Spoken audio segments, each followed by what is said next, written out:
this is Audrey Auld here on Retrospectives with John Broughton on KC Radio 97.7 FM. I've been through the wasteland, washed up on the shore, drowned in the bar. Hey, John. Hey, Audrey, how you going?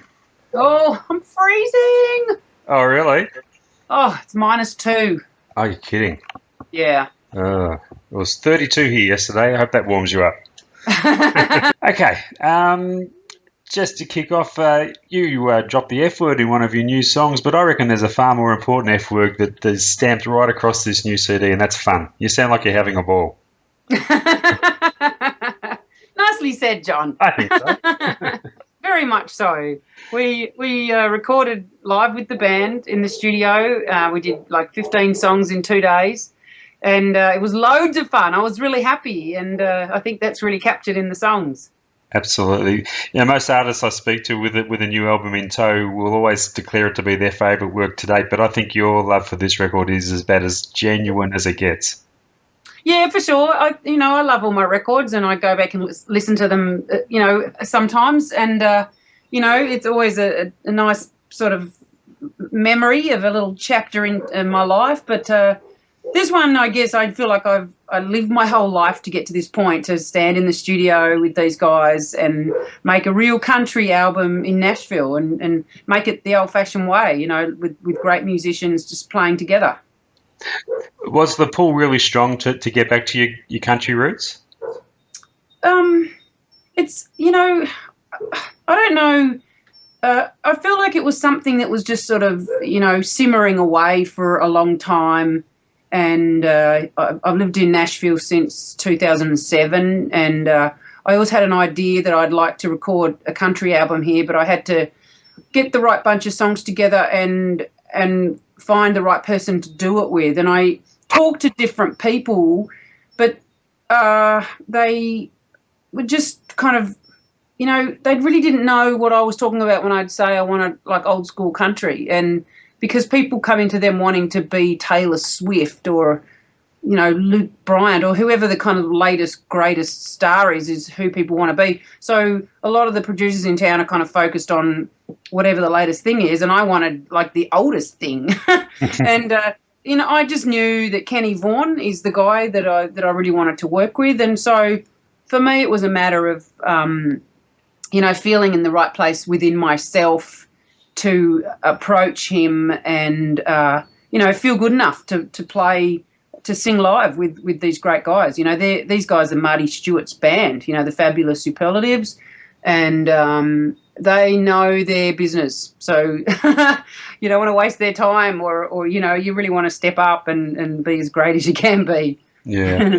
So living in current day Nashville was definitely a spur to make you want to record an old school Nashville record.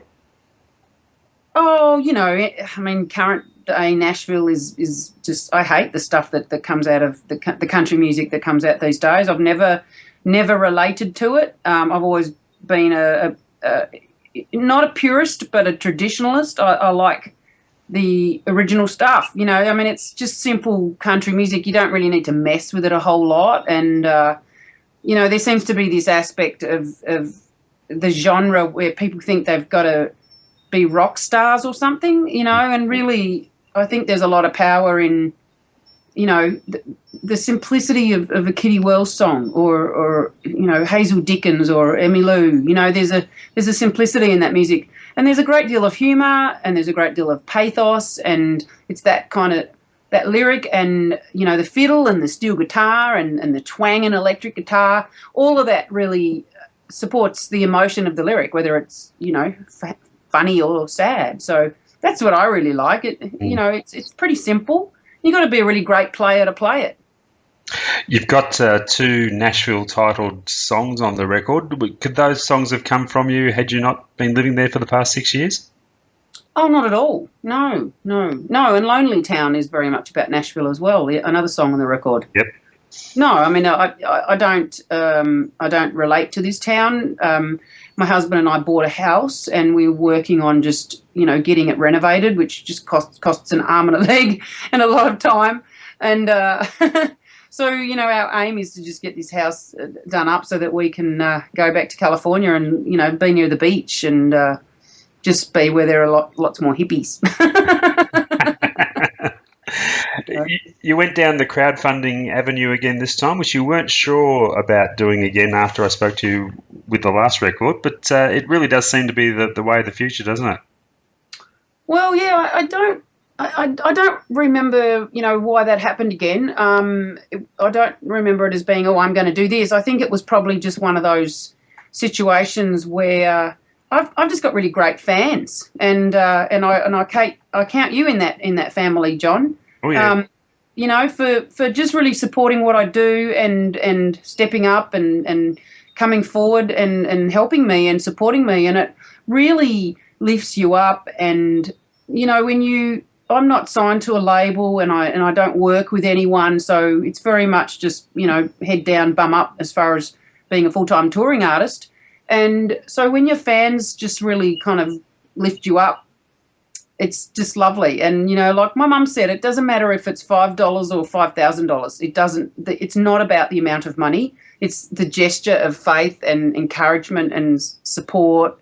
It really means a lot. And I think this time I just reach out to my fan base. I don't go through Kickstarter or Indiegogo or any of those organisations. It's just me and the people who are interested in what I do, Oh, look, I'm extremely proud of my album credit. I've been showing it to everybody. Yeah, you deserve it, mate. Absolutely. Everyone's probably sick of me flashing it around, but I'm very proud of it.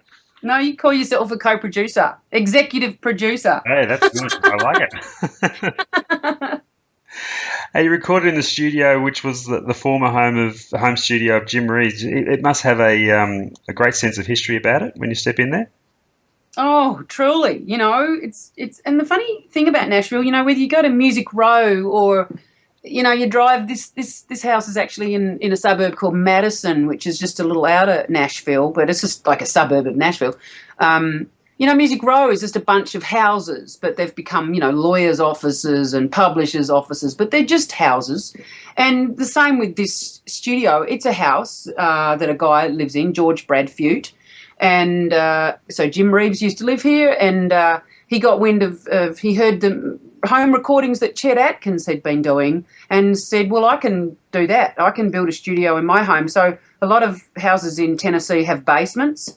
So you go down into the basement and, they've finished off the walls, and it's got this really leery sort of turquoise blue and egg yolk yellow tiles, these big lino tiles. So it's really got this kind of modern 60s feel about it. And there's instruments everywhere. Like George Bradfute, who lives there now, he's got this just an obsession. He's addicted to instruments, and he's got a million violins and guitars and amplifiers and saxophones and cellos, and it's just this constant, we'd start a new song and George would go, well, Kenny, maybe you'd like to try this, guitar from 1951, some classic little treasure that he just pulls out, and it sounds fabulous. It was very exciting, and I'm right into the history of country music. I love to know about who created the style, and these people were just being very true to themselves and who they were. There wasn't anyone to kind of copy or emulate. So it's a very true form, and these musicians all knew that when they're in the studio together. Their language is all just referencing, some guitar player who played this lick on that song, or the drummer that played this feel on that particular song. And that's their language and how they figure out, that's how they communicate, when we're working up a new song. So I loved hearing all of that stuff.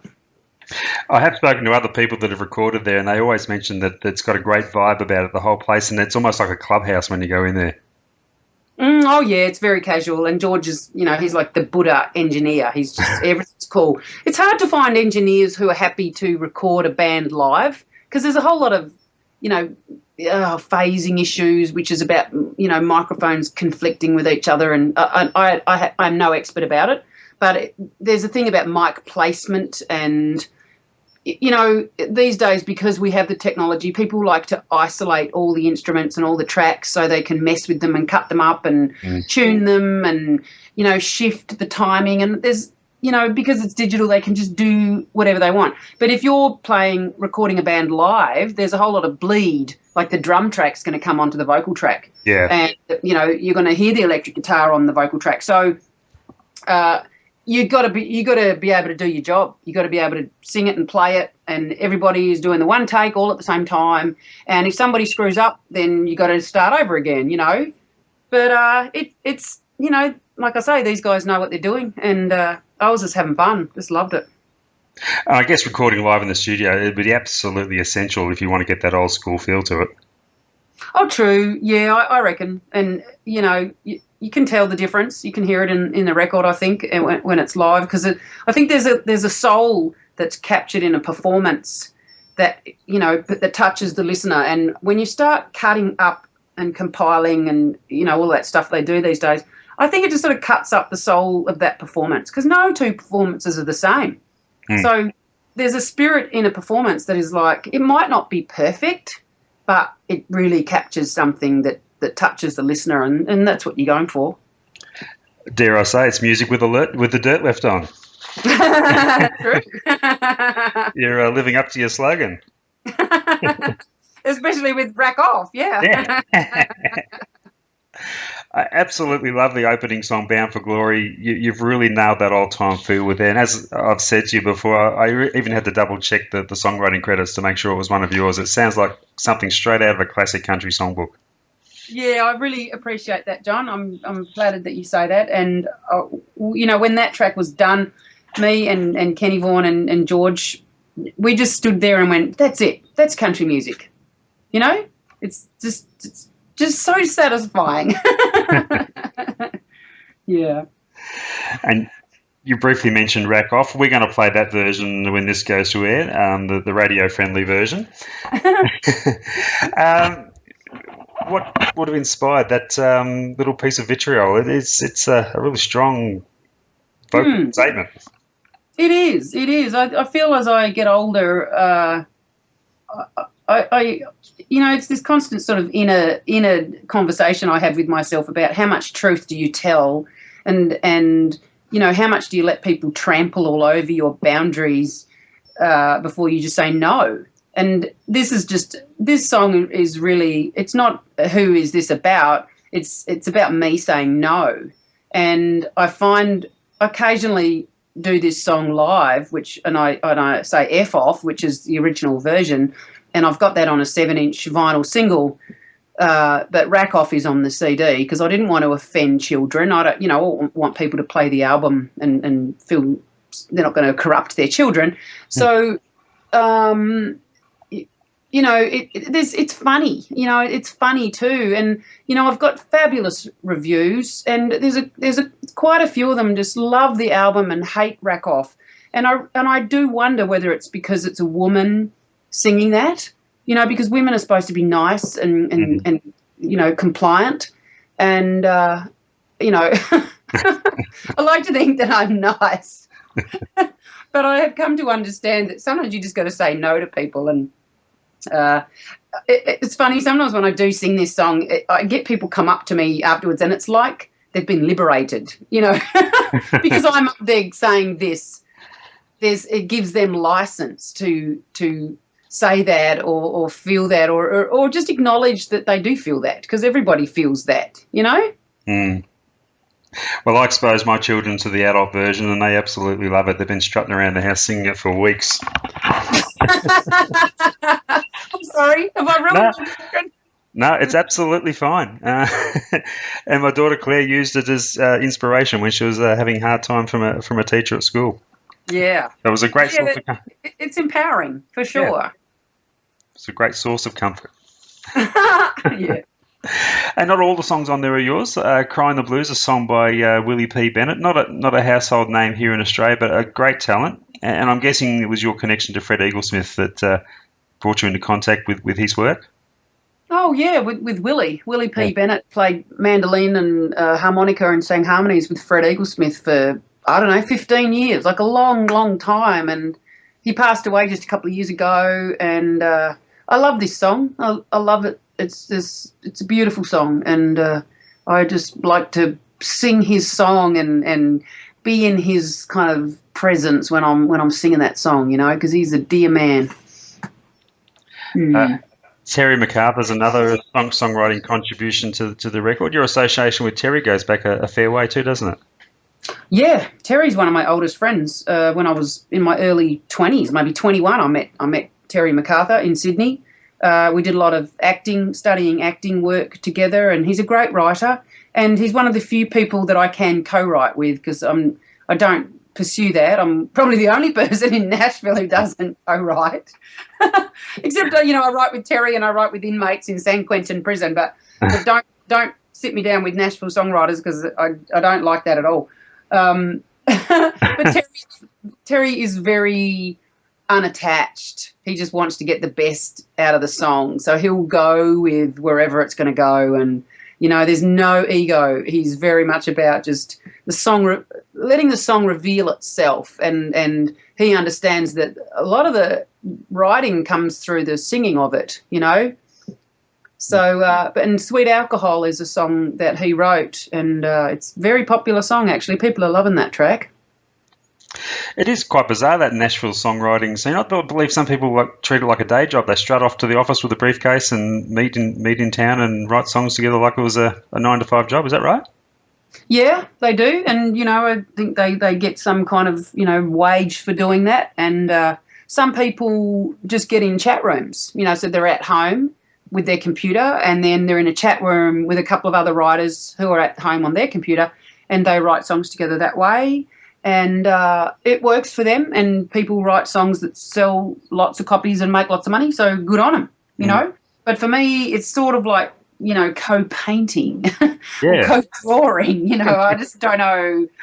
It's for me, it's a very trusting, the creative process is a very mystical thing, and I think it's not so easy for me to kind of allow someone into that unless they're extremely open and gentle and sensitive, and you really trust them. That's me, but that's just me. Now, your hubby Mez displayed his songwriting talents on the last CD, but this time he displays another artistic talent of his, putting together that wonderful Tonk sign that adorns the cover. Yes, he did. He's fabulous. And he does actually have another co-write. It's called Support Group, and it's on the B-side of the 7-inch single. Because he's like, I call him a romantic dyslexic. He doesn't write a lot, but he leaves me these notes and letters that are just beautiful and very inspired. And so Support Group came from one of those notes, and the Tonk sign was we're a good team, because I have these ideas, and then he knows how to kind of make them tangible. He knows how to engineer stuff, and he's got all the tools, and so we're a good combo, because he can make what I dream. It's very striking cover. It's a fantastic piece of work. Yeah. So I actually have recorded a DVD, John. I got with the Tonk band, and we did a show on Hank Williams' birthday, September the 17th, here in Nashville. And we had the Tonk sign up at the back, as a backdrop on the stage, and it looks beautiful. And so I'll have that in Australia when I'm on tour in Australia in January. Oh, brilliant. You're not bringing the burlesque dancers with you, though, that are in the DVD? Oh, my husband wishes. You've shown some other talents outside music yourself. You're in the world of homemade jewellery at the moment. Yeah, I'm loving it. I'm making jewellery, and I'm going down to Tasmania in December, so I'm having some market stalls at the Evandale Market and one up in Burnie, and I sell them at my shows. And earrings and necklaces, and made out of all kind of natural stone and shell and crystal and pearls and coins, and I love it. Yeah, it's good. I was listening the other day on the radio. They're talking about the Forbes list of, the richest musicians. Mm-hmm. Madonna's first, and Lady Gaga, and Bon Jovi, and they're all not dependent on music. I think the music that people don't buy music like they used to, and you can't depend on it as part of your income. You've got your performance income, and it used to be CD sales, but it's not so much these days. So you've got to have other things, like Madonna's got perfume and fashion and, you know, various kind of income streams, and it's all creative. You know, it's all a creative endeavour. So it's satisfying. I guess, is it helpful to your music to have that second creative outlet of such? It's, you know, it's the same. Making jewellery for me is the same as writing a song. It's the same process. You do it until it feels right. You just keep working on something until it feels right and it sits right. And with a song, it's the same. I mean, it feels right within you, and then you sing it and tweak it. When I'm making a necklace, I just keep working on it until it just feels right, and, you know, visually. And so it's very much the same process. It's not like I don't really think about, you know, writing songs while I'm making jewellery. Songs come to me any old place. You know, you could be walking in the grocery store and, you know, something will come in, or so. It's all. I think it's good to do different creative things. If you're an artist, I think it's good to exercise different muscles. You know. Sure. So you're coming home soon for a Tassie Christmas and then some gigs in the new year. Is this your first time home for Christmas since you've been over there? You know, it is. I can't believe it. It's just amazing. It's been 10 years. 10 years I've lived in America, and my mum's not well. She's just been diagnosed with dementia, and it's a very difficult time. I mean, we're all just trying to get our head around what that means, and so I'm coming down early just to have some quiet time with her in Tasmania, and then my husband will come down. He arrives Christmas Day, and then I'll start the tour in January. Fantastic. And tell us about the shows that you'll be doing here. You got someone playing alongside you? Yeah, there's a guy called Ross Sermons, and he's from America, and he has married a Tasmanian woman and is living in Tasmania. So it's like this reversal, because I'm Tasmanian and I'm married an American and I'm living in America. So he's great. He's a bass player and a guitar player and a songwriter and a singer. So that'll be good fun. He's going to come just about every gig with me, and he's going to go to Tamworth Festival for the first time. So he's in for quite an education. Yeah. I don't think he's travelled around the mainland of Australia much. I think he's pretty much hung out in Tassie. So it's going to be good. We're going to go up the coast, you know, to Bellingen and Mullumbimby and then to Tamworth and Victoria. Yeah, it'll be good. Fantastic. And beyond that, you got some gigs in the UK coming up? Yeah, May I'm going to go to the UK and the Netherlands, and going with a girl called Mean Mary, who's a great fiddle player and a banjo player and guitar. She's really cool. So we're just going to do like a share the show, and it's full on. Yeah, I can't wait. Fantastic. Hey, Audrey, thank you so much for catching up with me again, and congratulations on this record. We're absolutely loving it. I really do think it is your best work yet. Thanks, John. Me too. Appreciate it very much. Love and best wishes to you and Mez from all of us here. And, love your lovely family. Hope to see you. We at the moment we're looking at, unless there's some new Victorian gigs coming up on your schedule, I think we're going to make the trip up to Hepburn Springs and see you. Oh, great. That's the last show. Excellent. Is it? Fantastic. Yeah. All going well, we'll be there front and centre. Good on you. Thanks, John. Thanks, Audrey. All the best. See you then. Bye-bye. Bye.